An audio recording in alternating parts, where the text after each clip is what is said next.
So I said, no, you're welcome, sir. So I took the half a dozen. Mr. and Mrs. Beer, Mr. and Mrs. Daniels, and the Argentinian couple. When we reach the masjid, I said, please take off your shoes.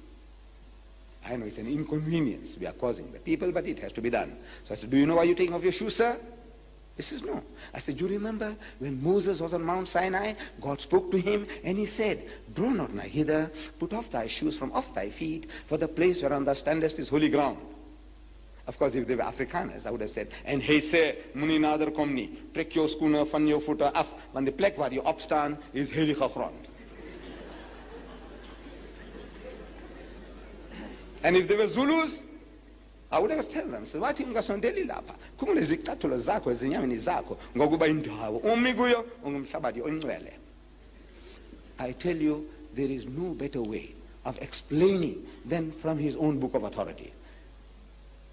You see, instead of telling the old-fashioned way, my father used to do, he says, you know, you people, you go to the toilet, lavatory with your shoes, same shoes you go to the church, you got no respect for the house of God, but we are a nice, clean people.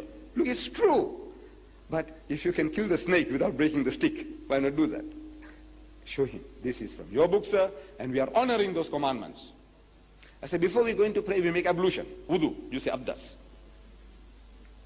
I says, you know, sir, there are 3 good reasons why we do that. Number 1, purely from the hygienic point of view, I says, no one is going to find fault with a person who washes himself 5 times a day. It's a good hygienic practice.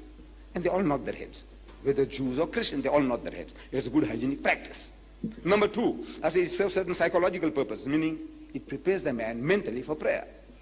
Not washing because you're dirty, but you're going to present yourself before the Lord. And number 3, I said this is also another commandment given by God Almighty to the Holy Prophet Moses.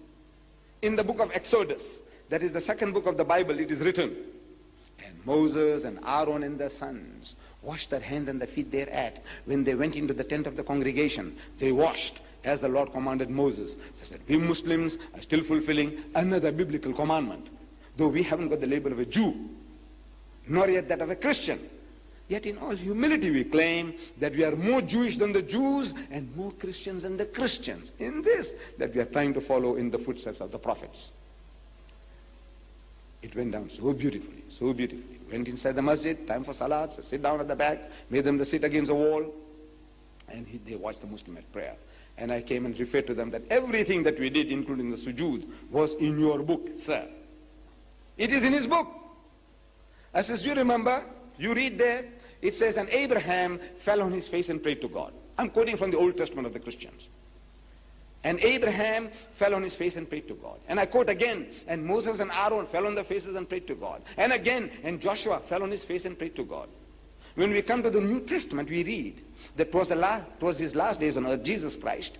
He went to the Garden of Gethsemane and he said to his disciples, wait and watch, pass up. And he went a little further and fell on his face and prayed to God. Ask them, how does a man fall on his face and pray? Except the way we Muslims do. But they are ashamed to humble themselves like their God did. It's an amazing thing. Everything the Muslim does is in his book. It is there. But he, poor man, he doesn't know. He's reading, but he doesn't understand. We understand, but we don't explain.